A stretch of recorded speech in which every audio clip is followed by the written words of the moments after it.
काय झालं? तुम्ही अशा अचानक आलात? काही घडलंय का? अहो नाही नाही, तुम्ही उगाच काळजी करताय. काही घडलेलं नाहीये. पण मग असं अचानक का? मी येऊ शकत नाही का? हो, नाही नाही, असं तर अजिबातच नाहीये. तुम्ही एवढ्या रात्री असं अचानक आलात, मला कारण नाही कळलं म्हणून थोडीशी भीती वाटली, बाकी काय नाही. तुम्ही नेहमी असेच घाबरता का? मी नाही का? मी कशाला घाबरू? नाही, घाबरलं पण नाही पाहिजे. असं काही झालंच नाहीये ना घाबरण्यासारखं.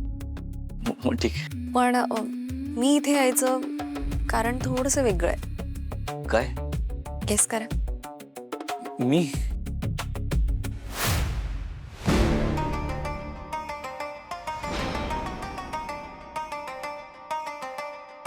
तुम्हीच सांगा ना.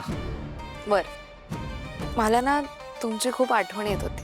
म्हणजे तुम्ही माझ्यासाठी एवढे कष्ट घेताय, रूम आवरताय, माझ्यासाठी तुमचा वॉर्डरोब रिकामा करताय.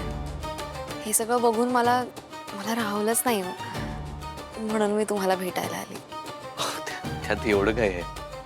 माझं जे काही आहे ते सगळं तुमचंच तर आहे. आणि उद्या आपलं लग्न झालं की आपण कायमच एकत्र येऊ.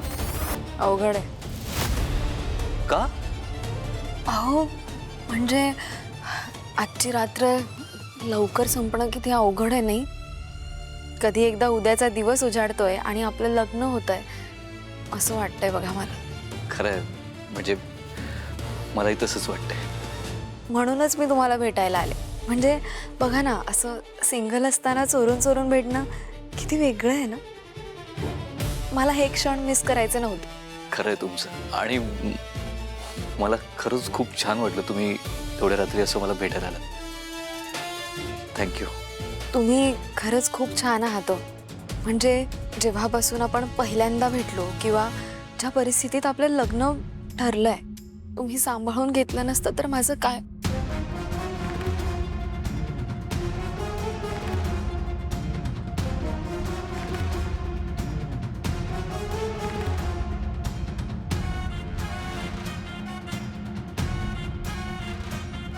असं काही बोलायचं नाही. आजपासून तुमचा वाईट काळ संपला असं समजा. प्रीती, मी तुम्हाला माझं सर्वस्व मानलंय. त्यामुळे इथून पुढे तुमचे सगळे प्रॉब्लेम्स हे माझे प्रॉब्लेम्स आहेत.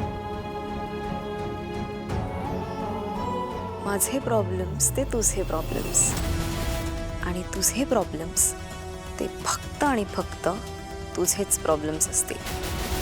माझा वाईट काळ संपला असेल, पण तुझा आणि तुझ्या घरच्यांचा वाईट काळ आत्ता सुरू होतोय.